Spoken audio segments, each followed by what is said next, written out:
इसलिए वहाँ पर आंदोलन हो रहा है। और सरकारें लगी हुई हैं कि नहीं साहब अभी तो हमें और खनन वगैरह करने दो।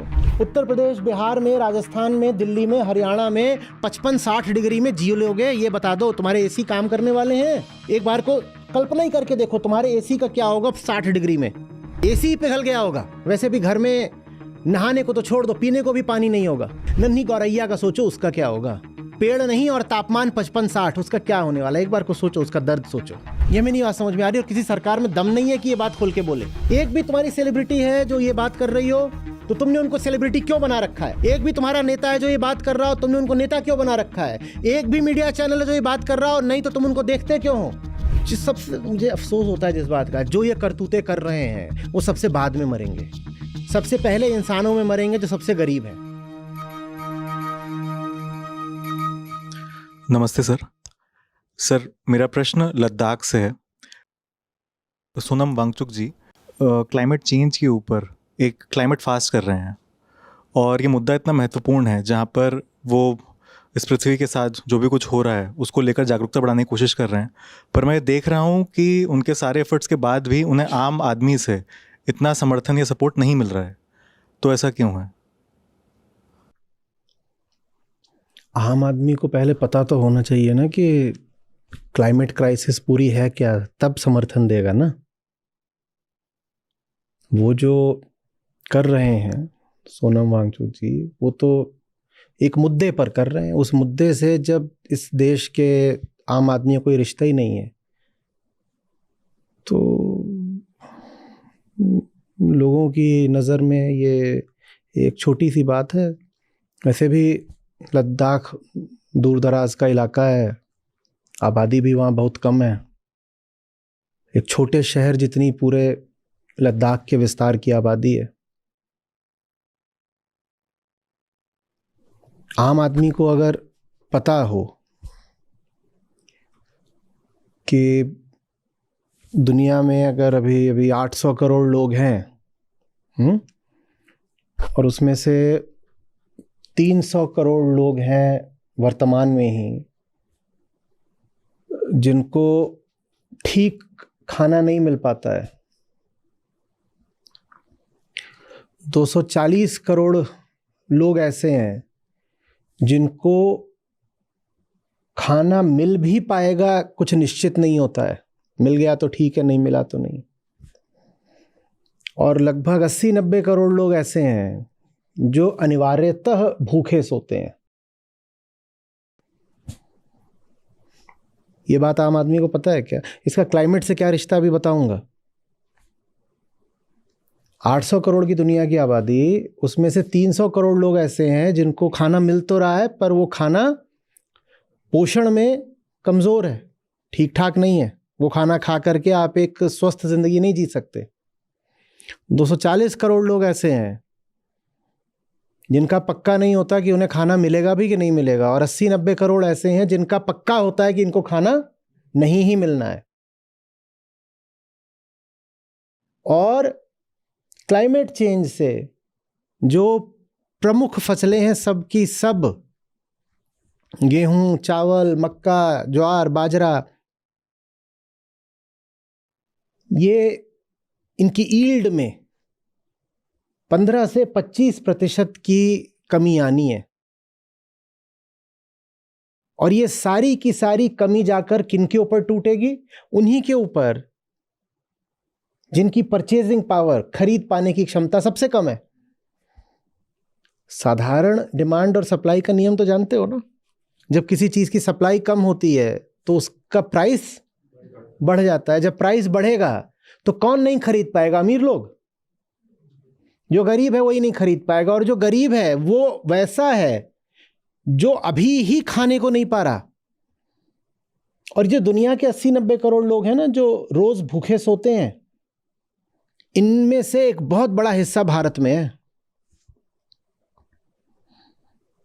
और यही लोग, हमारे भारतीय लोग ही, जो या तो भूखे सो रहे हैं या जिनको खाने की आपूर्ति की भी कोई गारंटी नहीं है, या जिनको खाना मिलता तो है पर ऐसा नहीं होता कि उसमें सब पोषक तत्व हों। इन्हें ही कोई फर्क नहीं पड़ रहा कि क्लाइमेट के साथ क्या होने जा रहा है। अरे होगा कोई आमरण अनशन कर रहा होगा, हमें क्या लेना देना। तुम्हें ये लेना देना कि तुम भूखे मरने वाले हो क्लाइमेट चेंज से, खेतों में फसलें उगनी बंद होने वाली हैं,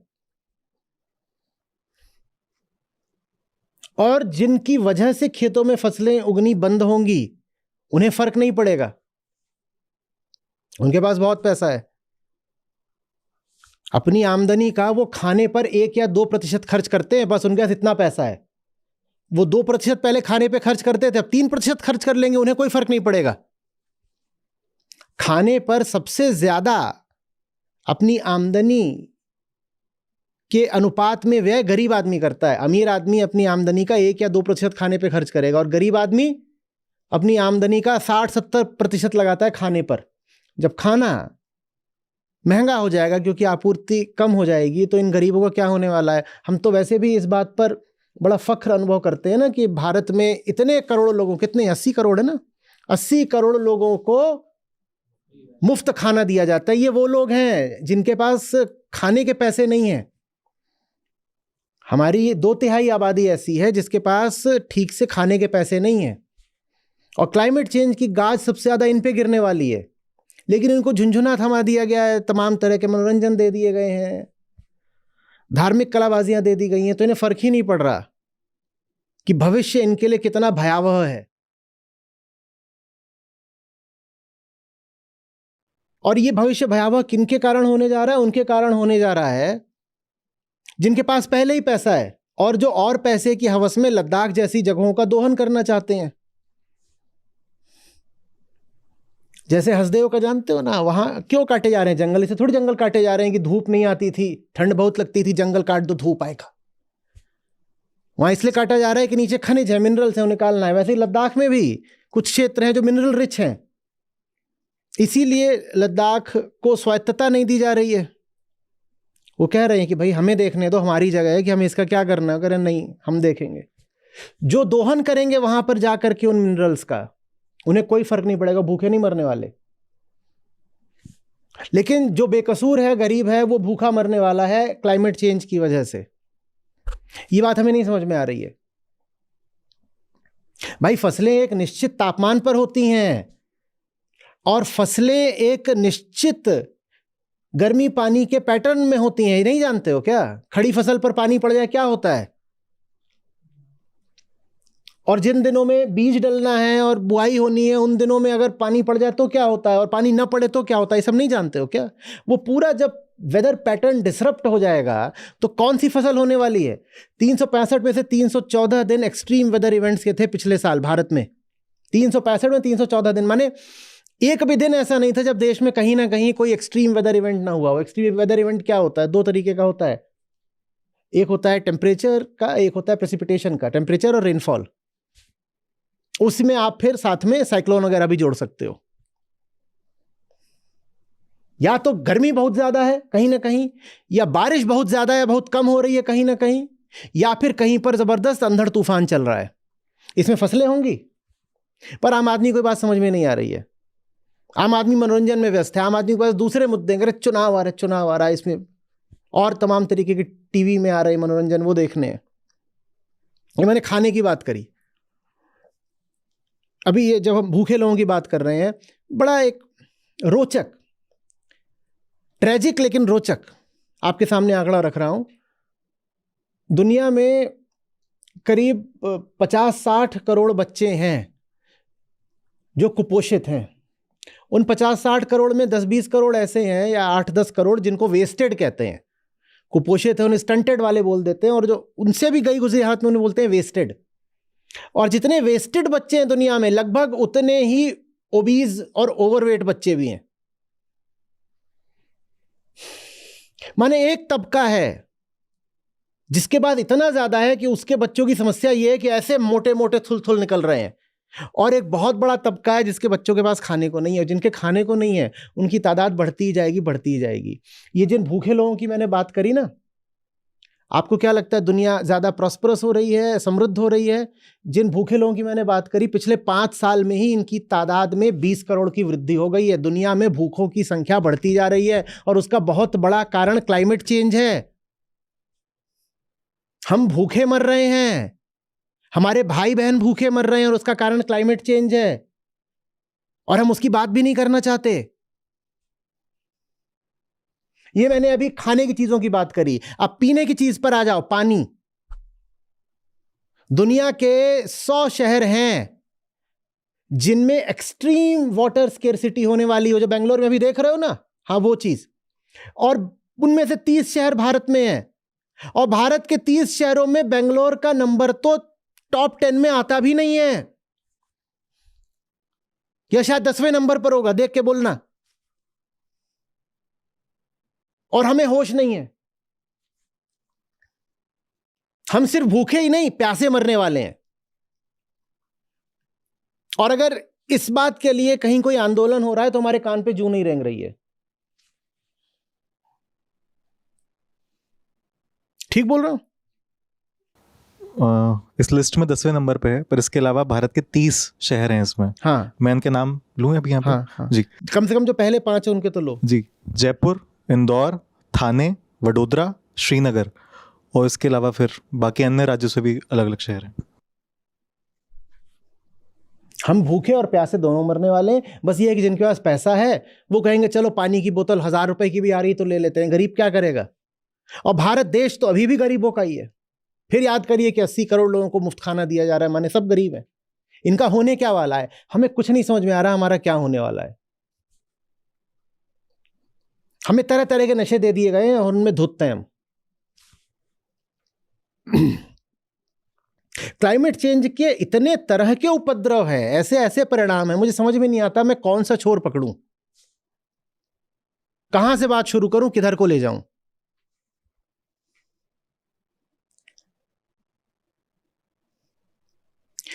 सूखने से पहले बाढ़ आएगी, क्योंकि जब ग्लेशियर पिघलेगा तो पहले पहल क्या आती है, तो पहले तो बाढ़ आएगी।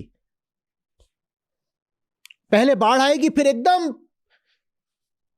पूरा सूखा पड़ जाना है। जिस लद्दाख की वहां पर बात हो रही है भाई, वो हिमालय का हिस्सा है। जब ग्लेशियर पिघलेगा तो पहले पहल क्या होगा, भारत की 150 करोड़ की आबादी में से आधी से ज्यादा जो हिमालयन रिवर्स हैं उन पर आश्रित है, पूरा उत्तर भारत।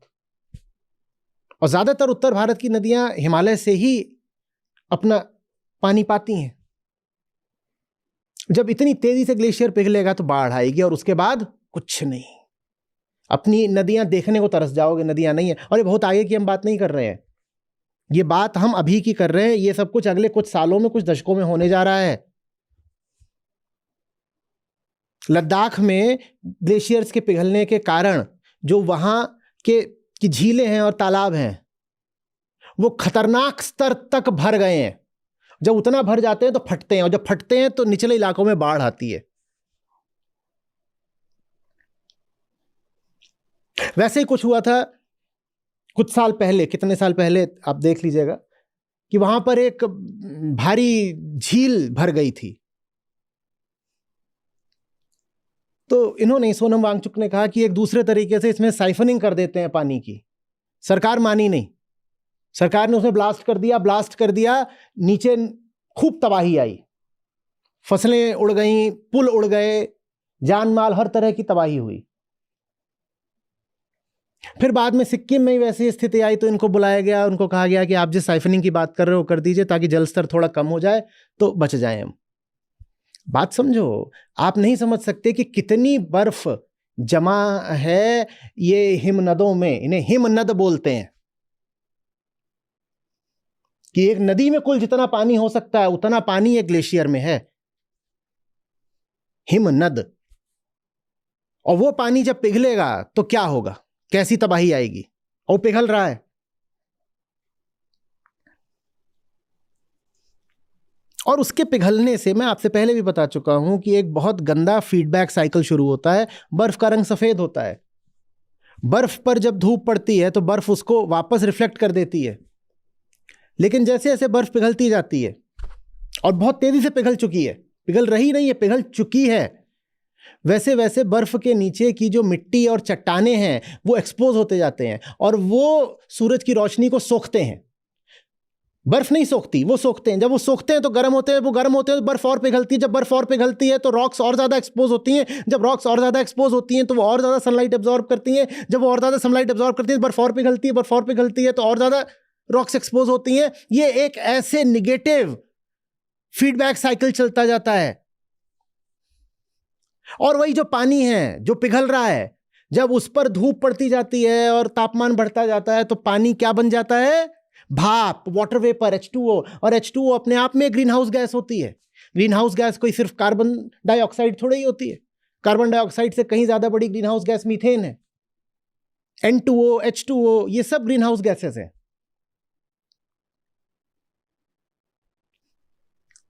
ओशंस हमारे कार्बन सिंक्स हुआ करते थे, वो अब कार्बन सिंक्स की जगह कार्बन एमिटर्स बन गए हैं, क्योंकि पानी कार्बन डाइऑक्साइड को सोखता है। लेकिन उनका तापमान इतना बढ़ गया है कि अब वो कार्बन एमिटर्स होते जा रहे हैं। Acidification of oceans.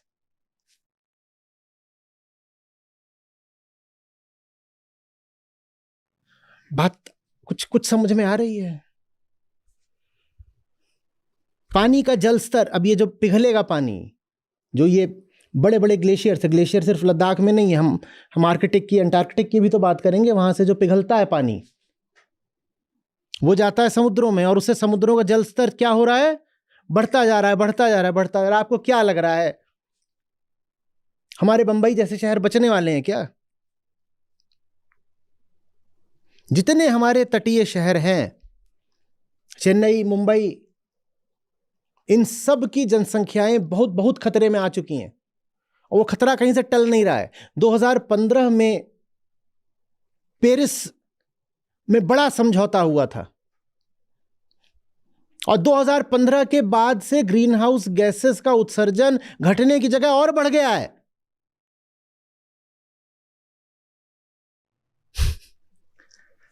हाँ, जिस गति से पहले बढ़ रहा था उस गति से नहीं बढ़ रहा है, लेकिन कम नहीं हो रहा, और बढ़ रहा है। आप पहले ही एक बहुत खतरनाक हालत में थे, आपकी हालत और खतरनाक हो रही है। और इसको जो वैज्ञानिक हैं, क्लाइमेट साइंटिस्ट्स हैं, वो कह रहे हैं we are accelerating towards our doom. We are not just moving towards our destruction, we are accelerating towards our destruction. जो क्लाइमेट गोल्स हमने अपने लिए निर्धारित करे थे, क्लाइमेट गोल ये है कि भाई हमें रोकना है 1.5 डिग्री पर, जो एवरेज राइज इन टेम्परेचर है उसको 1.5 डिग्री पर अगर रोकना है, तो आज आप जितना एमिशन करते हो कार्बन डाइऑक्साइड का, इससे लगभग 42% कम, माने आधा करना पड़ेगा इसको 2030 तक। आपको लग रहा है कोई भी सरकार दुनिया भर में गंभीर है ये करने में? 1.5 डिग्री छोड़ दो, अगर 2 डिग्री पर भी रोकना है तो आपको 28% कम करना पड़ेगा। कम छोड़ दो तो बढ़ रहा है, माइनस में जाने की जगह तो और प्लस में जा रहा है। लेकिन आम आदमी को इससे फर्क नहीं पड़ता। आम आदमी के पास झुंझुने हैं और न जाने कहां पर मगन है, कौन से उसके पास मुद्दे हैं। देखो ना टीवी में, सोशल मीडिया में कौन से मुद्दे चल रहे हैं। उनसे क्लाइमेट चेंज की बात करो तो कहते हैं हाँ, होक्स है, होक्स। यही होंगे जो मरेंगे सबसे पहले।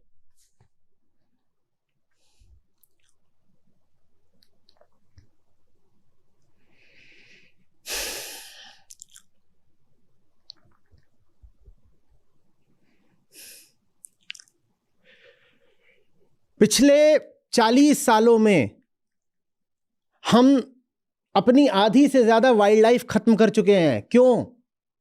डिफॉरेस्टेशन, जो कि क्लाइमेट चेंज का एक बहुत बड़ा कारण है।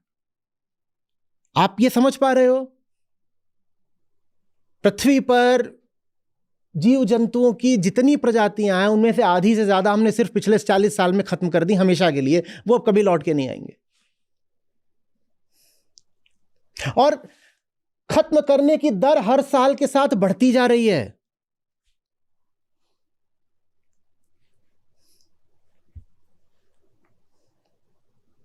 क्योंकि हमें अपनी आबादी बढ़ानी है। आम आदमी तो इसमें लगा हुआ है ना, मैं, मेरा घोंसला, घोंसले में मैं, मेरी चिड़ैया और हमारे अंडे।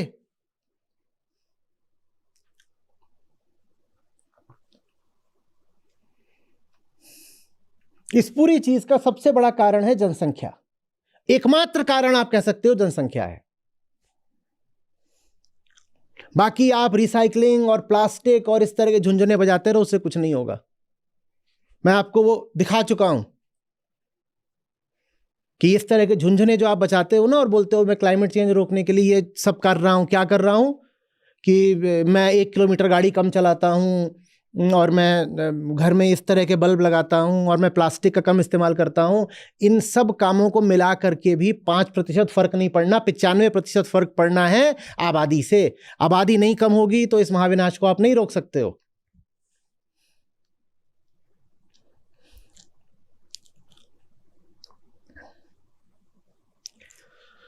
ये जो पूरा हिमालय का क्षेत्र है, दुनिया भर के वैज्ञानिक कह रहे हैं ये एक इकोलॉजिकल डिजास्टर बन चुका है।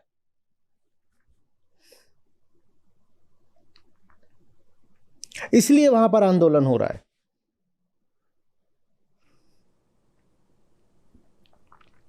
और सरकारें लगी हुई है कि नहीं साहब अभी तो हमें और खनन वगैरह करने दो। जब आप खनन करते हो उससे कार्बन निकलेगा ना। आप कुछ कर रहे हो, कोई भी एक्टिविटी कर रहे हो आप, चाहे आप वो टूरिज्म एक्टिविटी कर रहे हो, कुछ भी कर रहे हो, तो उससे सूट निकलता है। क्या निकलता है? सूट। वो छोटे छोटे महीन टुकड़े होते हैं कार्बन के, जैसे आपके व्हीकल के एग्जॉस्ट से निकलते हैं। वो जब बर्फ पे पड़ेगा तो बताओ क्या होगा?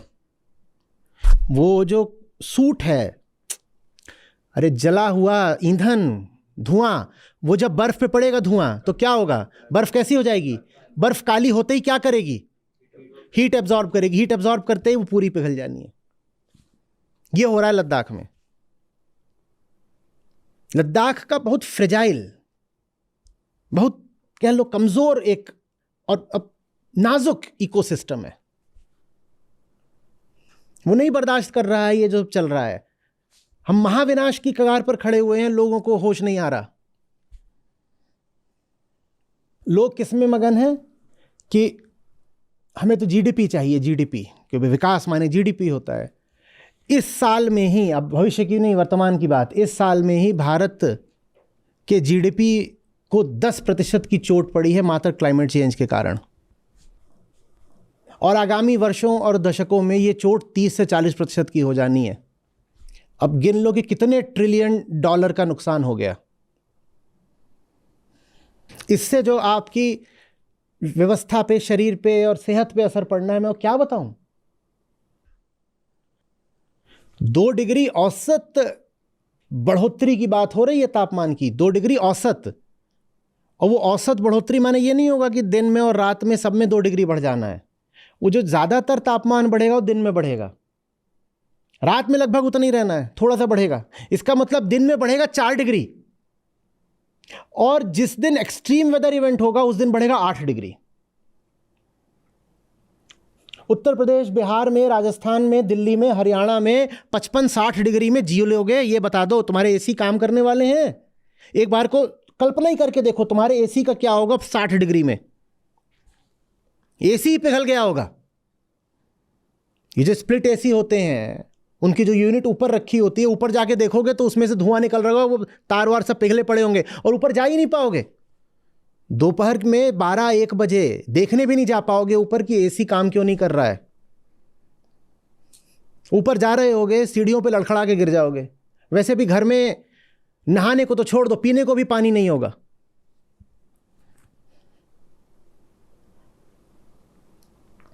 गाड़ी बाहर खड़ी होगी, जाओगे देखोगे टायर फट चुके हैं और पिघल करके चिपक चुके हैं, क्योंकि 2 डिग्री औसत है भाई। लोग कहते हैं 2 डिग्री 2 डिग्री, तो 2 डिग्री नहीं है। उस 2 डिग्री का मतलब है हफ्ते में एक दिन 8 डिग्री और प्रतिदिन 4 डिग्री, क्योंकि इक्वल राइज नहीं है। 2 डिग्री तो एवरेज आउट होके हो रहा है। रात में 0 है तो दिन में 4 है, तब एवरेज 2 आएगा। और जो ये रेंज ऑफ टेम्परेचर बढ़ेगा वो संभाल कैसे पाओगे? अभी आपके शरीर की व्यवस्था एक तरह के तापमान से संतुलन बना चुकी है। वो सब जब बदल जाएगा तो कैसे जी लोगे? कितनी नई तरीके की बीमारी आएंगी, कभी सोचा है?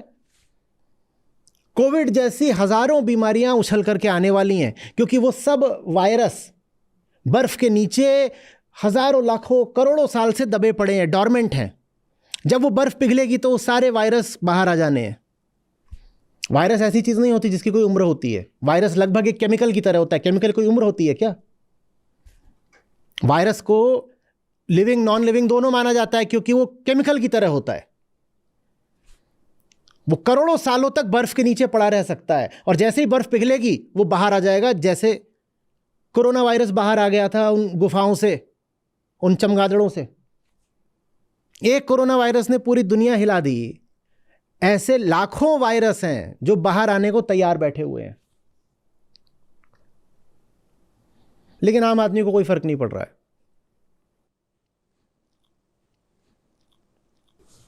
आज हम कहते हैं अरे वहां यूरोप के देशों में कुछ रिफ्यूजी आ गए, बड़ी समस्या हो जाती है। अमेरिका परेशान है कि मेक्सिको और अपने बीच में दीवार खड़ी करेंगे। ट्रंप कह रहा है नहीं, ये जितने हिस्पैनिक्स होते हैं बहुत बुरे लोग होते हैं, हमें रिफ्यूजी नहीं चाहिए। जर्मनी में, फ्रांस में, ब्रिटेन में, सब में रिफ्यूजी बहुत बड़ा मुद्दा है। भारत में भी बहुत बड़ा मुद्दा है, रोहिंग्याज। अरे रोहिंग्या वाले आ गए, क्यों आ गए? सीएए का भी पूरा मुद्दा रिफ्यूजीज से ही तो जुड़ा हुआ है। कह रहे कुछ रिफ्यूजी अच्छे होते हैं, उनको आने दो, उनके लिए हम एक विशेष कानून बनाएंगे। दुनिया के 800 करोड़ लोगों में से 120 करोड़ लोग रिफ्यूजी होने वाले हैं। इनको कौन सा देश रख लेगा ये बताओ? इन्हें क्लाइमेट रिफ्यूजीज बोलते हैं। ये नए तरीके के रिफ्यूजीज हैं, क्लाइमेट रिफ्यूजीज। 12-15 हजार रिफ्यूजी आ जाते हैं, शरणार्थी, तो हमारी हालत खराब हो जाती है ना। और ये 120 करोड़ जब बनेंगे शरणार्थी तो पूरी दुनिया की जियोपॉलिटिक्स का क्या होने वाला है और इससे कैसे कैसी लड़ाइयां छिड़ेंगी ये सोचो। और एक बात और समझना, जब लड़ाइयों की बात आ रही है, लड़ाइयां क्लाइमेट चेंज का अपने आप में एक बड़ा कारण है। हमने क्या कहा, जब कार्बन हवा में आता है, कार्बन माने ये जो सूट होता है, कार्बन माने छोटा कार्बन नहीं, पार्टिकुलेट मैटर नहीं, ये जो सूट होता है, जैसा लालटेन जलने पे देखते हो, लालटेन के शीशे पे जो इकट्ठा हो जाता है, जब बम फटता है या बम वर्षा के कारण कहीं आग लगती है तो उस तरह की कालिमा खूब निकलेगी ना। वो कालिमा क्या करती है वातावरण में? हीट को और ट्रैप करती है। इसके अलावा कार्बन डाइऑक्साइड रिलीज होती है, वो अपने आप में ग्रीन हाउस गैस है।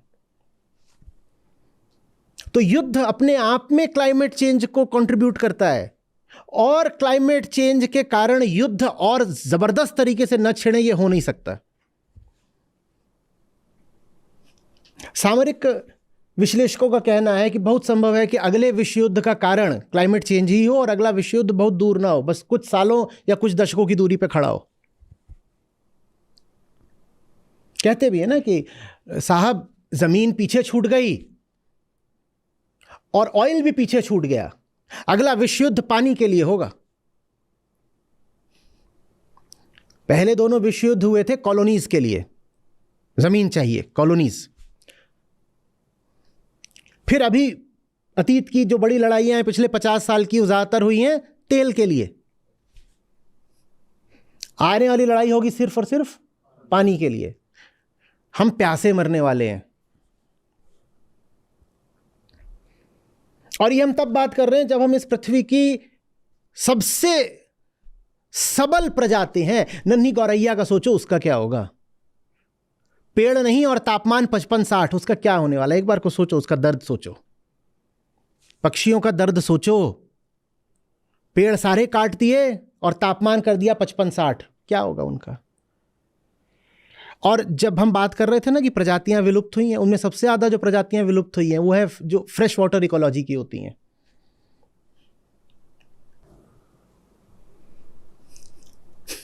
अपने बच्चों को हम कौन सी दुनिया दे रहे हैं? ये वो हमें कोसेंगे कि हमें क्यों पैदा किया, भुन भुन के मरने के लिए, रोस्टेड टू डेथ। इसके बहुत और आयाम हैं, मैं सबके सब तो अभी एकदम स्मृति से आपको बता नहीं सकता हूं, पर मानव गतिविधि का कोई क्षेत्र ऐसा नहीं है जो क्लाइमेट चेंज की भयानक चोट न झेलने वाला हो।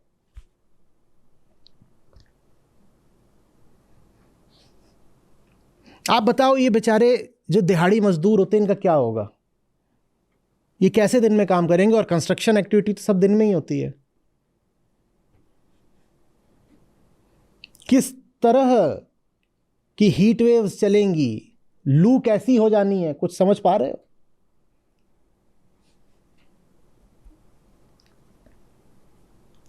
और समझिएगा, हमारी ये जो पूरी शारीरिक व्यवस्था होती है ना, जैसे आप भारतीय हो तो हमारे जीन्स बने हुए हैं एक खास तरीके की टेम्परेचर रेंज में रहने के लिए। जब आप उस टेम्परेचर रेंज में नहीं रहते तो फिर आपको अतिरिक्त इंतज़ाम करने पड़ते हैं। आपको एसी चलाना पड़ता है, या आप किसी ठंडे देश चले गए, भारतीय कनाडा चला गया, तो वो अपना ज़्यादा मोटे कपड़े पहनेगा गर्म। और आप पाते हो कि जब पश्चिमी लोग भारत आते हैं तो भारत की ठंडी में भी वो टी शर्ट पहन के घूम रहे होते हैं, क्योंकि उनका शरीर वो -10 -20 के लिए अभ्यस्त हो गया होता है। भारतीय शरीर बहुत ऊंचे तापमानों के लिए अभ्यस्त नहीं है, और तन पर जब चोट पड़ती है तो उसका असर मन पर पड़ता है। हम साइकोसोमेटिक जीव हैं। हमारी पूरी मानसिक व्यवस्था चरमरा जानी है क्लाइमेट चेंज से, क्योंकि क्लाइमेट चेंज 2 डिग्री का नहीं है, एक्सट्रीम वेदर इवेंट्स का चेंज है। हत्या, हिंसा, तमाम तरह के अपराध बहुत बहुत बढ़ जाने हैं। पूरी पृथ्वी को बुखार आ गया, तप रही है। इंसान भी तपेगा, और इंसान तपेगा तो न जाने वो कितने नरकों की आग पैदा करेगा। उसमें हमारा तो जो होगा सो होगा। पृथ्वी की आधी से ज़्यादा प्रजातियां हमने पहले ही मार दी हैं, बाकी सबको हम मार के जाएंगे।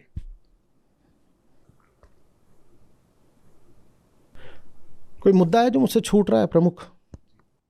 सर, ये एक रिपोर्ट मैं पढ़ रहा था तो उसमें हिमालय के ऊपर कुछ बात कही थी इन्होंने। तो ये Centre for Science and Environment की State of Indian Environment Report आई थी 2024 की। तो वो बता रहे थे कि 44% जो क्लाइमेट रिलेटेड इंसिडेंट्स होते हैं इंडिया में वो हिमालयन रीजन में ही होते हैं। इसलिए लद्दाख में ये आंदोलन हो रहा है। क्लाइमेट रिलेटेड जो डिजास्टर्स होती हैं और एक्सट्रीम इवेंट्स होते हैं वो लगभग आधे हिमालय के ही क्षेत्रों में होते हैं। और हिमालय हमारे लिए बहुत मजबूत और बड़ी चीज़ है। उसको हम कहते हैं कि उत्तरी दिशा का हमारा प्रहरी। लेकिन आप अगर जियोलॉजिस्ट से पूछेंगे तो कहेंगे हिमालय बहुत कमज़ोर पहाड़ हैं। उन्हें बोलते हैं young fold mountains, young fold mountains. इसीलिए आप पाते हो कि उनमें भूस्खलन इतना ज़्यादा होता है, क्योंकि अभी वो कच्चे पहाड़ हैं। हिमालय अभी भी कुछ सेंटीमीटर प्रतिवर्ष उठ रहे हैं, अभी वो बन रहे हैं, अभी वो बच्चे हैं, यंग हैं, यंग फोल्ड माउंटेन्स बोलते हैं उनको। उनका निर्माण अभी भी हो रहा है, वो बहुत पुराने नहीं हैं। अरावली के पर्वत ले लो, बहुत पुराने हैं, उनमें कुछ नहीं धंसता। या कि आप विंध्याचल चले जाओ, भी पुराना। लेकिन हिमालय नया है। और हिमालय आप जानते हो ना कैसे बना है, कि एक भूखंड आ करके जो पुराना एशिया था उससे टकरा रहा है। और जब दो ऐसे टकराते हैं तो बीच में ऐसे हो जाएगा ना, ये ऐसे था, ये आया आया ऐसे, तो ये हिमालय है। ये ऐसे आया, बहता बहता बहता बहता इसे टकरा गया, हिमालय है। हिमालय अभी बहुत कच्चा है। उस हिमालय का क्या होगा क्लाइमेट चेंज के साथ, आप सोच लो। और आप जा करके देखो तो हिमालय में किस तरीके से पेड़ काटे गए हैं और वन संपदा बर्बाद करी गई है। और जहां से वहां जो कुछ भी लूटा जा सकता है लूटा गया है। हम यहां बैठे हुए हैं मैदानों पर, हमें उतना अंतर नहीं पड़ता है, पर जो लोग वहां के वासी हैं वो तो बिलख रहे हैं ना। जोशीमठ याद है? और कुछ? सर, साथ में जो आईपीसीसी की रिपोर्ट है वो पहले ये बता रही है कि जिस तरह से कार्बन उत्सर्जन बढ़ रहा है, हम लोग 3 डिग्री तक के टेम्परेचर राइज की तरफ बढ़ रहे हैं। तो यहाँ पर ये बता रहे हैं कि यदि इतना टेम्परेचर राइज हुआ तो 90% हिमालयन रीजन में साल भर तक चलने वाले सूखा पड़ सकता है। और हिमालय क्या होता है जानते हो ना? हिमालय वो दीवार है जिससे टकरा करके मॉनसूनी हवाएं बारिश बनती हैं। इसीलिए सबसे ज़्यादा बारिश उत्तर भारत में कहाँ होती है? पर्वतों में। क्योंकि हिमालय ही वो दीवार है। आपकी बंगाल की तरफ से मॉनसून की हवाएं आती हैं और वो हिमालय की दीवार से टकराती हैं तो बारिश होती है पूरे उत्तर भारत में। फिर उस दीवार पर ही सूखा पड़ने वाला है। तो बाकी भारत का क्या होगा सोचो, उत्तर प्रदेश का क्या होगा, बिहार का क्या होगा, हरियाणा का क्या होगा, राजस्थान में वैसे ही नहीं कुछ होता, पंजाब का क्या होगा सोच लो। हिमालय पर सूखा, अकल्पनीय बात, वो होने जा रहा है। और है कुछ? सर अगर 3 डिग्री तक टेम्परेचर बढ़ेगा एवरेज टेम्परेचर, तो एक चीज़ है जिसकी हम बात नहीं करते, वो मैंने पॉलिनेशन। पढ़ा है और बहुत रिलायबल सोर्सेज से पढ़ा है कि ये 3 डिग्री का भी जो अंदेशा है जी ये भी पार होने वाला है। जी जी लोग 5 डिग्री तक की बात कर रहे जी। हैं। मतलब ये भी एक मतलब कंजर्वेटिव सिनेरियो है, हाँ, जो एक्सट्रीम सिनेरियोज में 5 डिग्री तक जा सकते 5 हैं। डिग्री तक जा सकता है। जी। मतलब यहाँ पर जो उन्होंने स्टडी में बताया वो ये कि यदि 3-4 डिग्री तक पहुंचेगा टेम्परेचर, जो पॉलिनेशन होता है वो रिड्यूस बाय हाफ, मतलब आधा हो जाएगा। ये जो फूलों का पॉलिनेशन है, आप जानते हो ना, इन सब के पास एसी नहीं होते, पेड़ पौधों के पास उनका पॉलिनेशन ही खत्म हो जाना है बहुत वजहों से। पॉलन ग्रेन्स कम प्रोड्यूस होंगे और जो एजेंट है पॉलिनेशन का, जब वही नहीं बचेगा तो पॉलिनेशन कहां से होगा? पॉलिनेशन के लिए क्या चाहिए होता है? कोई कीड़ा, कोई भौरा। जब वही नहीं बचा है तो पॉलिनेशन कहां से होगा? पॉलिनेशन नहीं होगा तो तुरंत प्रजाति समाप्त। लेकिन हमारे पास बहुत सारे मनोरंजक झुंझुने हैं, हम टीवी में मुंह डाले हुए हैं, हम सोशल मीडिया में मुंह डाले हुए हैं, और जो मुद्दा ऐसा है कि महाविनाश कि इतिहास में कभी ऐसी नहीं चीज हुई, उससे हम बेखबर हैं, बिल्कुल सो रहे हैं। अगर कुछ मुट्ठी भर इंसान बच गए तो वो हमारी पीढ़ी से पूछेंगे कि तुम कितने बेवकूफ लोग थे यार, तुम राजनीति में घुसे हुए थे, तुम तूतू मैमे में घुसे हुए थे, तुम ये समुदाय उस समुदाय में घुसे हुए थे, तुम खेल कॉमेडी मनोरंजन इसमें घुसे हुए थे, तुम इसमें घुसे हुए थे कि अभी और किस तरीके से हम बड़ी बड़ी इमारतें बनाएं। जब प्रलय आ रही थी तुम ये सब मूर्खताएं कर रहे थे। हमने बहुत सारे आयामों में बात करी कि यहां इतना नुकसान है, यहां कितना नुकसान है, यहां कितना नुकसान है, यहां कितना नुकसान है, यहां कितना नुकसान है। जो कन्फ्लिक्ट थ्योरी होती है स्ट्रेटजी में, वो मालूम है क्या बोलती है? वो बोलती है ये सब आप अलग अलग देख रहे हो, लेकिन जब ये सब एक साथ होते हैं तो ये मल्टीप्लाई कर जाते हैं। आपने एक जगह देखा कि 10% नुकसान है, आपने दूसरी जगह भी देखा 10% नुकसान है, आपने अपने आप को क्या समझा लिया कि साहब इन दोनों में तो 10% नुकसान है। जो कॉन्फ्लिक्ट थ्योरी होती है वो बोलती है ये दोनों जब एक साथ होंगे तो वो हो जाएगा 1.1 रेज़ टू द पावर 2, यानी 1.21, यानी 21% नुकसान हो। 10 नहीं है, वो 21% हो गया तुरंत। और अगर इस तरह के 2 की जगह 6 हो जाएं तो 1.1 रेज़ टू द पावर 6 हो जाएगा। देख लो, हमने कम से कम अभी 10 अलग अलग आयामों की बात करी है, वो 1.1 रेज़ टू द पावर 10 है, वो देख लो कितना होता है।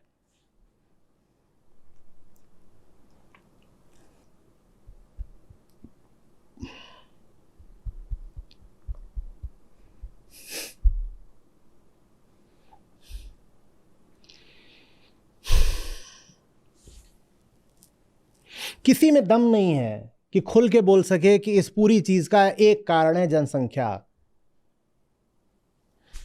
उल्टे लोग अपने अपने झुंडों की, अपने अपने कबीलों की तादाद बढ़ाने में लगे हुए हैं। भाई मेरे, carbon emission is proportional to consumption. ठीक है, बहुत सीधी सीधी इक्वेशन है, समझ लो। Carbon emission is proportional to consumption, more और लेस। उसमें जो मीडिएटर होता है वो टेक्नोलॉजी होता है। Consumption with a better technology will lead to lesser emission. लेकिन आप टेक्नोलॉजी कितनी भी बढ़ा लो, मोटे तौर पे ये बात बिल्कुल वैलिड है कि consumption is proportional to emission, carbon emission. और consumption equals population into per capita consumption. सीधी सी बात है बहुत। पर कैपिटा कंजम्पशन तो बढ़ना ही है, क्योंकि पृथ्वी पर बहुत अभी गरीब लोग हैं, उनका तो पर कैपिटा बढ़ना जरूरी है। वो तो बेचारे भूखे मर रहे हैं, उनको तो और कंजम्पशन चाहिए, उनको घर चाहिए। होमलेस लोग हैं, सड़कों पे सो रहे हैं। तो पर कैपिटा कंजम्पशन तो बढ़ेगा, और अभी टोटल कंजम्पशन जितना है उसके लिए कई पृथ्वियां चाहिए, पर कैपिटा कंजम्पशन तो बढ़ेगा, तो टोटल एमिशन का क्या होगा फिर? वो बढ़ेगा ही। उसको फिर रोकने का एक ही तरीका है ना, क्या? पॉपुलेशन कम करो, उसके अलावा कोई तरीका नहीं है। ये में नहीं बात समझ में आ रही, और किसी सरकार में दम नहीं है कि ये बात खोल के बोले कि जनसंख्या को रोकने के अलावा कोई तरीका नहीं है महाप्रलय से बचने का। हम पूरी पृथ्वी को खा चुके हैं।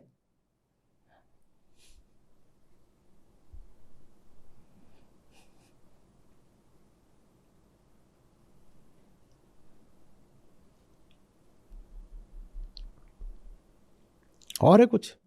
सर आप जो भी बात कर रहे हैं उससे जुड़ा एक तथ्य है, एक दिन कहलाता है अर्थ ओवरशूट डे, कि पूरे साल का एक वो दिन जब तक आते आते हम पृथ्वी की उस साल की जितनी रिसोर्सेज थी वो सब हम खत्म कर चुके होते हैं। तो उसमें कहा जाता है कि अभी पृथ्वी का जो कंजम्पशन है हम इंसानों सितंबर का, अक्टूबर में आ जाता है। जी वो अगस्त में आ जाता है, अगस्त में ही आ और वो और जाता है। पहले बढ़ता और पहले बढ़ता ही होता जा रहा है। मतलब समझ हर रहे साल। हो, साल भर का बजट दे रखा है पृथ्वी ने कि साहब इतना दिया 31 दिसंबर तक खाना, जितना 31 दिसंबर तक खाना है इंसान उसको अगस्त में ही खा के खत्म कर देता है। तो अगस्त के बाद क्या कर रहे हो? अगस्त से दिसंबर तक ओवर ड्रॉ कर रहे हो, जो तुम्हें लेना नहीं चाहिए, जो तुम्हारा जायज हक अधिकार नहीं है, तुम उतना ले रहे हो। किससे ले रहे हो जानते हो? पशु पक्षियों से, पौधों से, पर्यावरण से, पृथ्वी को ही खा रहे हो। और ये ऐसा नहीं कि खा के निवृत्त हो जाओगे, वो कर्जे की तरह चढ़ता जाता है ऊपर। अधिक खाया है तो कर्ज की तरह चढ़ जाता है ना, और वो कर्जा हर साल कंपाउंडेड इंटरेस्ट की तरह, चक्रवृद्धि ब्याज की तरह बढ़ रहा है। पर हमें इसमें ज्यादा रुचि है कि अगली कौन सी मनोरंजक और उत्तेजक मूवी आ रही है और उसमें कौन सी कोमलांगिनी ने आइटम नंबर बताया है, और कौन सी सेलिब्रिटी ने कितने बच्चे पैदा कर दिए, और कौन सी सेलिब्रिटी ने नया प्राइवेट जेट खरीदा है जिसमें वो कार्बन एमिट करते हुए कौन सी जगह पे जा करके अपना फोटो शूट कर रही है। हमें इसमें ज्यादा रुचि है जानने में।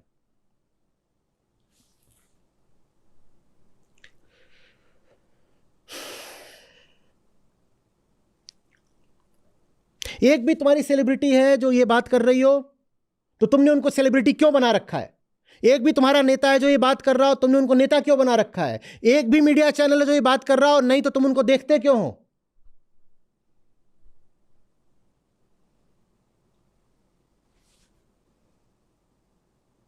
ये सब तो पाइट पाइपर्स हैं। पाइट पाइपर और फैमिली की कहानी पता है ना? वो अपनी बीन बजाते हुए जा रहा है और सारे चूहे उसके पीछे पीछे, उसने सबको जाकर के पहाड़ से नीचे कर दिया, सब मर गए। वैसे ये सब सेलिब्रिटी आगे अपना तुम्हें सम्मोहित करने वाला, हिप्नोटाइज करने वाला संगीत बजाते चल रहे हैं। तुम चूहों की तरह इनके पीछे पीछे जा रहे हो। किधर को जा रहे हो? अपनी मौत की ओर जा रहे हो इनके पीछे पीछे।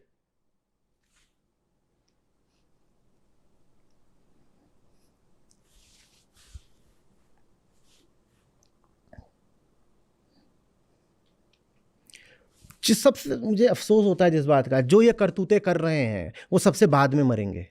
सबसे पहले इंसानों में मरेंगे जो सबसे गरीब हैं। इसमें सबसे पहले और सबसे ज्यादा गरीबों पर कहर टूटेगा, और टूट रहा है। और इंसानी गरीबों से भी पहले उन पर टूटेगा जो इंसानी गरीबों से भी ज्यादा गरीब हैं, पशु पक्षी और पौधे, जिन बेचारों की कोई खता ही नहीं। मैं फिर पूछ रहा हूं, उस चिड़िया ने हमारा क्या बिगाड़ा है जो हमारी हरकतों से अब कहीं की नहीं रही बर्बाद?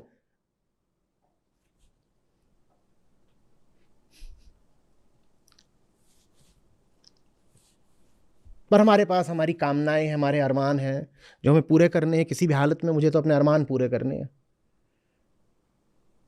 पूरा का पूरा ग्रह भेंट चढ़ गया हमारे अरमानों की, और ये अरमान ऐसी चीज है ना, ये सब कुछ खा लें तो भी पूरे नहीं होते।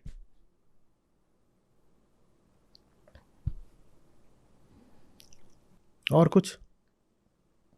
बहुत कुछ है अभी, और खुद जाइए, देखिए, पढ़िए, समझिए।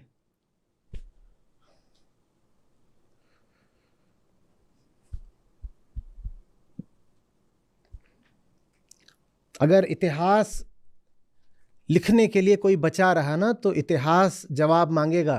क्या जवाब दोगे?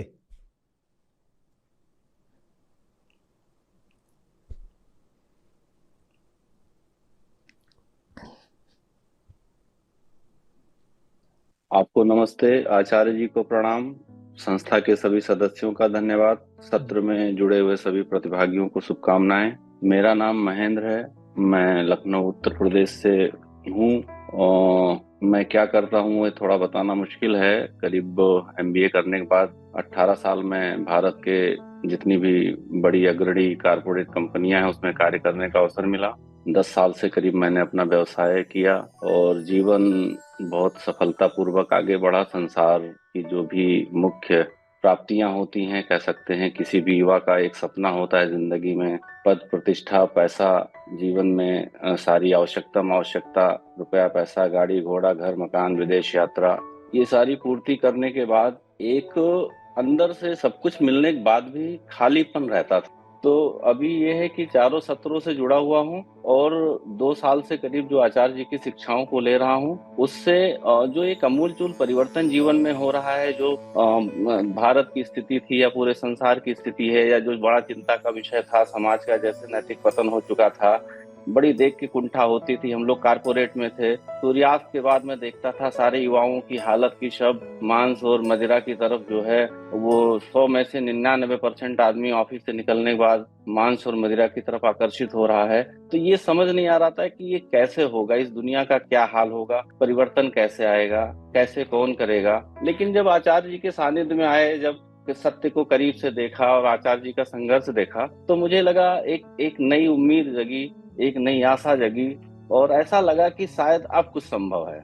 तो इसी उम्मीद के साथ हम लोगों का भी प्रयास है कि जो भी सार्थक से सार्थक सहयोग और मदद कर सकें आचार्य जी को, उसको करते हुए जीवन में आगे बढ़ें।